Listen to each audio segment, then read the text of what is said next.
Ahí empiezo a grabar entonces, bien. Bueno, lo que quería que charláramos esta primera clase era los lineamientos, los conceptos generales de la materia, ¿sí? Como para empezar a introducirlos en esto.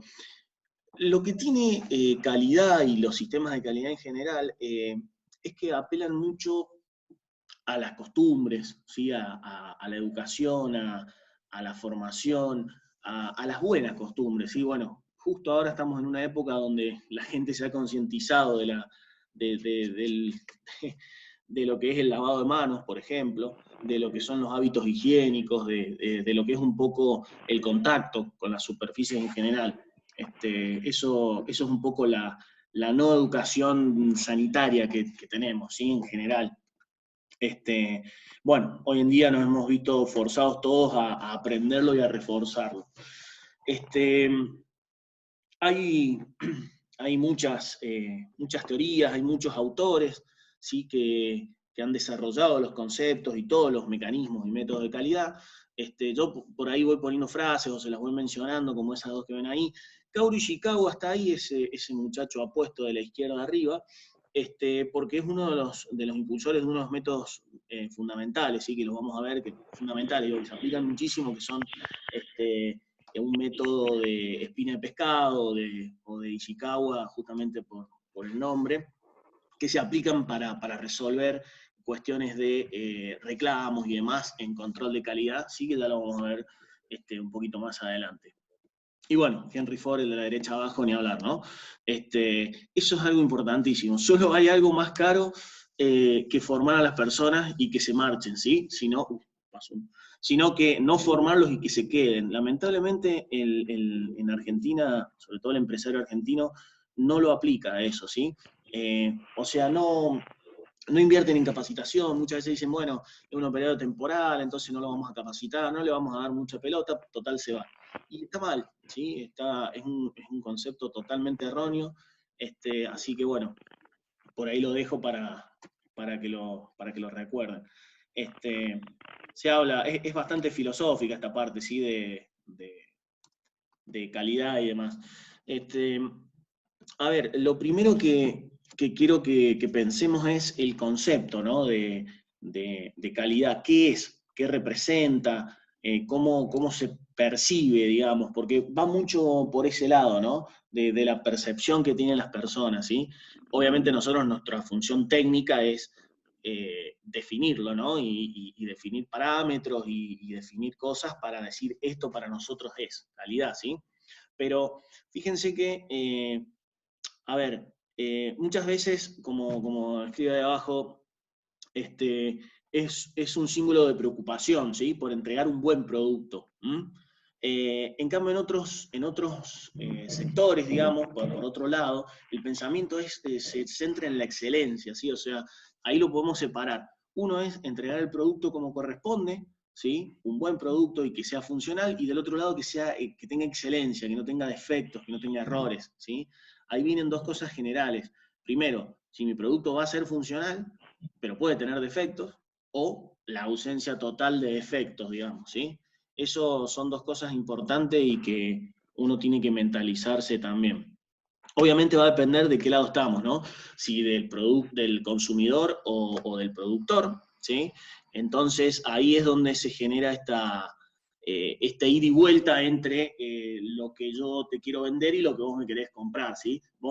El comprador va a decir, yo quiero estos estándares, y yo como productor, ustedes, cuando están en la fábrica, van a decir, miren, nosotros podemos entregar esto, nuestra capacidad técnica es esta, podemos llegar hasta este nivel, hasta este punto, por sobre ese punto no podemos, ¿sí? Ahí es donde vamos a trabajar un poco en el desarrollo de esta materia, digamos, como para ir viendo qué técnicas y qué instrumentos tenemos nosotros para ir definiendo lo que son sistemas de control, ¿sí?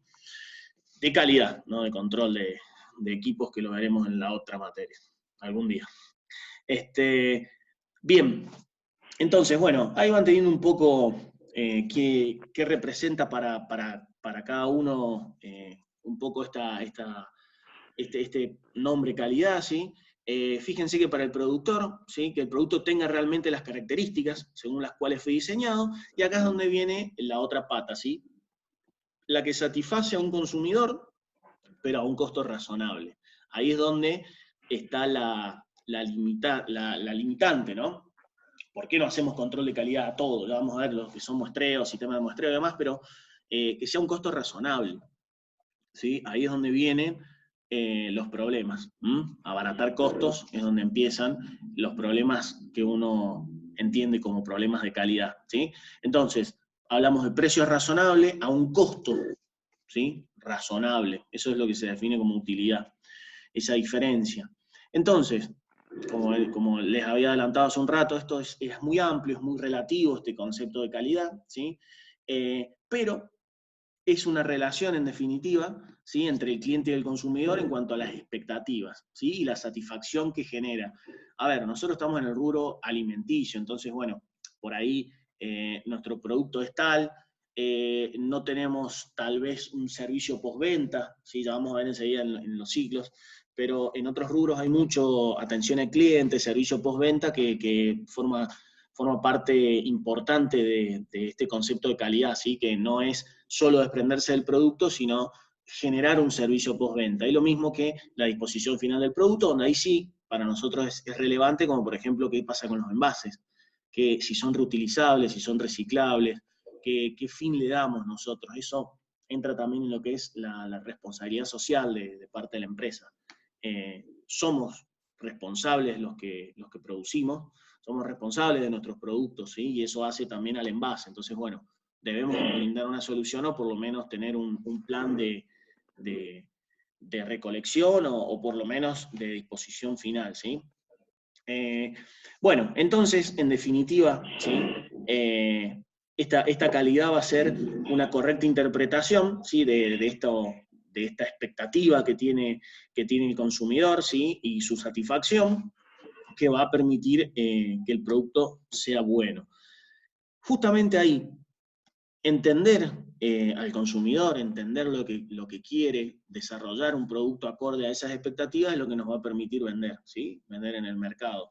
Yo puedo tener un producto técnicamente excelente, pero si no entiendo el mercado, no entiendo al consumidor, no sirve de nada que sea espectacular y perfecto técnicamente si no lo vendo. Entonces, bueno, ahí empieza todo este vaivén de cosas. Bueno, lo primero es una investigación de mercado. Acá está lo del ciclo de calidad, por eso quería pasar ahí. Este es el ciclo de calidad que está acá explicando, ¿sí? Entonces, fíjense que se arranca con una investigación, un estudio de mercado, como les decía, o sea, ver qué producto voy a hacer, hacia quién está dirigido, qué opciones hay, y en función de eso ir haciéndolo. No es una clase de marketing esta ni de economía, así que no vamos a ahondar tanto en esos detalles, pero es eso, ¿sí? ¿Qué productos hay similares al mío? Si es que los hay, si no existe es nuevo, no hay con qué compararlo, pero si existe, por lo menos decir, bueno, yo quiero estar acá, ¿sí? En este nivel. Por eso les decía, ustedes técnicamente van a saber, puedo estar entre lo premium, entre lo normal, entre la baja calidad. Bueno, eso lo van a ir definiendo. Después, bueno, viene la etapa hacia la derecha, ¿no? Viene la etapa, bueno, de ingeniería de diseño, bueno, especificación y desarrollo de los productos, ahí es donde uno va definiendo todo, compras, planificación y desarrollo del proceso, y ya, una vez que tenemos todo armado, todo listo, empieza la producción, ¿sí? Una vez que se inicia la producción, ahí viene la inspección, los ensayos, los análisis, los exámenes, digamos, ¿sí? Que ahora vamos a ir hablando un poco de todo eso. Finalmente, bueno, envasado y almacenaje, y después empieza el circuito, como les decía, que muchas veces nosotros en la cadena alimenticia no lo tenemos tan, que es venta y distribución, la instalación y operación, si lo hubiese, por eso les digo, si vendiéramos máquinas, servicio técnico en mantenimiento y disposición después del uso, ¿sí? ¿Qué hacemos después cuando se deja de usar? Por eso digo, por ahí depende el rubro. Sí es importante aclarar lo de atención al cliente, ¿sí? Las empresas, las industrias alimenticias tienen bastante, ¿sí? De reclamos en atención al cliente. A mí me tocó alguna vez, cuando estuve en Arcor, me acuerdo que en el turno alguna vez hacía el turno noche se respondían los reclamos, ¿sí? Del consumidor. Leíamos los mails, ¿sí? Y muchas veces venía un paquete armado donde mandaban el envase o lo que ellos entendían como defectuoso. Y había que contestarle, ¿sí? O sea, Arcor se proponía responderle a todos, ¿sí? Les respondía por mail, les respondía por carta, por lo que fuera, por la vía que el consumidor, digamos, estableciera, o por teléfono incluso, pero se analizaban los casos, ¿sí? Y se les respondía. Bueno, eso hace un poco para nosotros sería lo que es servicio técnico, mantenimiento, atención al cliente, ¿sí? Muchas veces suele ser importante. Pero bueno, como les decía, depende del rubro, donde estén. Ese ciclo, entonces, es lo que empieza a definir nuestro concepto de calidad total, ¿sí? Que queda determinado, bueno, en la medida que se van desarrollando, se van cumpliendo y satisfaciendo cada una de las fases de este ciclo, ¿sí? O sea, lo que hacemos es segmentar y vamos parte por parte, digamos, desde diseño, desarrollo, compras, producción, análisis, muestreo, inspección, ¿sí? Cadena de comercialización, todo eso, cada uno de esos ítems se va analizando por separado. Entonces, fíjense que no solamente, ¿sí? Las personas que están abocadas a la tarea de calidad, que por ahí siempre se estigmatiza, ¿no? El departamento de calidad es el único encargado de desarrollar las tareas de calidad y el resto no. Y eso está mal, ¿sí? Otra frase buenísima que no la puse, ya la voy a incorporar, era justamente qué es calidad, ¿no? ¿Qué es el concepto de calidad? Y creo que fue Henry Ford, no me acuerdo, lo voy a buscar, pero él decía que calidad era hacer las cosas bien siempre, aunque nadie lo vea. Y eso tiene un concepto de peso, ¿sí? de mucha idiosincrasia, y sobre todo hace alusión al nuevo concepto que se ha establecido de inspección, ¿sí? de inspección, no auditoría, sino de inspección por parte de organismos de control. A ver, no es necesario que vos hagas las cosas bien solo cuando yo estoy encima tuyo, solo cuando estoy sancionándote, multándote, sino que lo hagas siempre. Y en la fábrica termina pasando eso, el que está en control de calidad termina siendo un perro que anda dando vuelta y cada vez que va para otro lado, las cosas se hacen de otra manera. Y mirá, ahí viene el de calidad, pongamos el barbijo, los guantes, la cofia. Eso es lo que la cultura que hay que cambiar, ¿sí? Hay que cambiar eso y no hacerlo solamente cuando te están mirando, sino siempre bien. Y eso es un poco involucrar a la gente, ¿sí? Va mucho por la parte de capacitación, ¿sí? Calidad pasa mucho por la capacitación. Entonces, justamente, cuando todas y cada una de las personas, como dice ahí, comprendidas en ese ciclo, entienden el rol, se interiorizan, se hacen parte, ahí es cuando se puede hacer una conciencia de calidad integral, ¿sí? Ahora, cuando todos entendamos que tenemos que estar adentro, cuando todos entendamos que no hay que salir, que hay que mantener las normas de higiene, recién ahí vamos a mejorar, ¿sí? Un poco se puede ver al caso de hoy en día que tenemos. Algunas, ¿vamos bien hasta ahí? ¿Alguien tiene alguna consulta? Me puede interrumpir cuando quieran, no hay problema. ¿Vamos bien? Bueno. Excelente. Bueno, a ver, hay algunas definiciones, como les decía, tendencia mundial a expectativas más exigentes. Hoy en día eso pasa mucho, o sea, el consumidor tiene cada vez más información, ¿sí? Complicado acá. El consumidor tiene cada vez más, más información, ¿sí? Entonces puede comparar y dicen, che, si en Alemania tienen un ketchup que es naranja, medio amarillo, y acá es rojo, yo quiero una naranja, ¿sí? Por darles un ejemplo. Entonces llaman a la fábrica y dicen, yo ahora quiero que el ketchup sea naranja. Eso también va generando un cambio, ¿no? Un conceptos que por ahí nosotros no tenemos incorporados, desarrollos técnicos que no estaban planificados. Entonces, bueno, solamente eso desde un punto de vista estético, digo, también hay exigencias desde el punto de vista de alérgenos, bueno, mucha política de alérgenos hay hoy en día, hay cada vez más personas que se descubre que son alérgicas a ciertos componentes, entonces, bueno, empiezan a demandar que se hagan de esa forma. Cuando empiezan a demandar que se hagan de esa forma, empiezan las especificaciones técnicas del producto, que ya vamos a ir hablando de eso.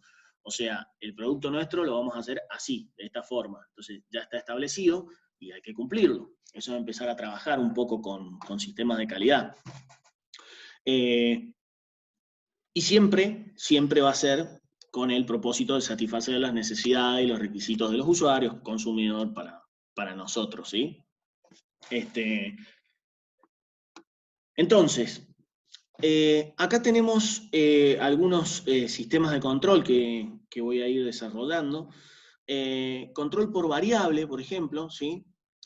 Densidad, peso, dureza, dimensiones, ¿sí? Eso es alguna variable que pueda llegar a tener nuestro producto, ¿sí? En función de eso se van a tomar muestras, y las muestras se van a tomar acorde al tamaño, ¿sí? De producción, a intervalos o no, ya vamos a ver los distintos sistemas. Y ahí se van a hacer determinaciones y calcular promedios, variabilidad, ¿sí? Y nosotros vamos a ir registrando, ¿sí? Registrando cada uno de esos datos, de esos cambios, de cada una de las cosas que nosotros estamos, de cada una de esas variables que estamos teniendo en cuenta, ¿sí? Cualquier valor promedio, ¿sí? Que caiga fuera de los límites, vamos a hablar después un poco de esos límites, debe ser explicado, debe ser tratado, analizado, digamos, ¿sí? Y se debe aplicar alguna acción, justamente que corrija ese fallo, que lo elimine, ¿sí? Pero en definitiva, lo que quiero que tengan claro es que hay una especificación, se va a trabajar con especificaciones en la fábrica, le van a decir, el producto tiene que ser así, así y así. Y nosotros nos vamos a tener que manejar en eso, ¿sí? Y vamos a tener siempre un cambio, siempre una variabilidad, que son las variabilidades naturales de los procesos, ¿sí? Pero bueno, la idea es que nosotros las conozcamos y que podamos actuar, y que no se escapen de esa variación natural, de esa variación normal que tiene el proceso en el cual estoy trabajando. Esta estimación de variables, ahí me está marcando que en 10 minutos termina. Bueno, si se corta, les vuelvo a enviar. ¿Tienen un mail del curso? Sí. Umasa. Sí. 2017. Sí. @gmail.com. Así, ¿cierto? No, Enología Umasa 2017. Bueno. Enología Umasa, sí, Enología Umasa 2017, todo junto, sin puntos, sin nada. Bueno, entonces, ahora se corta y les envío ahí, a ese mail, automáticamente una nueva reunión, ¿sí? ¿Estamos? Bueno. Perfecto. Seguimos un ratito más, no los voy a aburrir tanto. Bueno, entonces, como les decía, estas variables, esta medición de variables, proporcionan cierta cantidad de información que a mí me sirven para mi proceso, ¿sí? Que me sirven para ver cómo va mi producción, que me sirven para tomar decisiones. Siempre es posible, obviamente, transformarla en estimación por atributos, que ya vamos a hablar de qué es una estimación por atributos. Y ahí vamos a empezar a clasificar justamente entre conforme, no conforme, defectuoso, ¿sí? Según un valor límite que vamos a ir definiendo, ¿sí? Pero, a ver, más que nada, porque no está eso acá en el Power. ¿Ustedes saben cómo se determina un lote? ¿Qué es un lote? ¿Cómo se define? ¿En qué consiste? Porque hablamos de lotes, de analizar lotes, pero ¿saben? ¿Entienden? No. Yo no. El lote no es un grupo de insumos, digamos, que que vienen de un mismo lugar en un mismo momento, digamos. Tienen características similares. Ahí va. Ajá. Bien. Por ahí va la cosa. Entonces, a ver, lote es justamente es una cantidad, ¿sí? De lo que sea. Pueden ser insumo, materia prima, producto final, ¿sí? Lo que sea. Pero es un conjunto que ha sido elaborado bajo las mismas condiciones. Esta definición incluso está en la legislación, ¿no? Código Alimentario Argentino, por ejemplo. Pero es una definición legal. Yo puedo definir un lote solamente si ha sido desarrollado, elaborado, fabricado, producido, bajo las mismas condiciones. Incluso hasta habla de un determinado lapso de tiempo. Pero bien, a veces hay muchos problemas, y se lo digo porque lo veo permanentemente con las empresas, tienen problemas a veces para definir los lotes. Porque, ¿cómo decido yo que es bajo las mismas condiciones? No es lo mismo que sea un producto por lotes que una producción continua, ¿no? O sea, si la producción no es discontinua, bueno, es fácil, ¿sí? O sea, tengo una cantidad X y los productos que salgan de esa cantidad X van a ser un lote. Cuando cambié ese lote, bueno, justamente esa cantidad de materia prima inicial, cambia el lote. Ahora, ¿y si es continua? Por eso, justamente, muchas veces yo defino un intervalo de tiempo. Ahora, ¿qué conviene, creen ustedes? ¿Que los lotes sean lo más grandes posibles o lo más chico posible? Lo más chico. ¿Por Lo qué? más grande. ¿Por qué? Lo más chico. Yo digo que entre lo más grande, el margen de error es menor. ¿Me explico? No. O A sea, ver. el porcentaje, si yo tengo un lote de 3 manzanas, por ejemplo, o de 3 manzanas y una me sale mal, ya el porcentaje es mayor del producto mal hecho, me explico, el lote, ponele, va a tener más error sobre el lote. En cambio, si yo tengo un lote de 100 y me salen 3 mal, pues, o sea, podría pasar desapercibido quizás, aunque no. ¿Me explico algo o no? Sí. ¿Y los que consideran que tiene que ser lo más chico posible? Para poder tener mayor control. Ujú. Si analizamos cada lote, detectamos más rápido el problema. Ajá. Si Sí, a son ver. chicos. En definitiva, por eso yo les decía que no todo es tan fácil como la teoría, ¿no?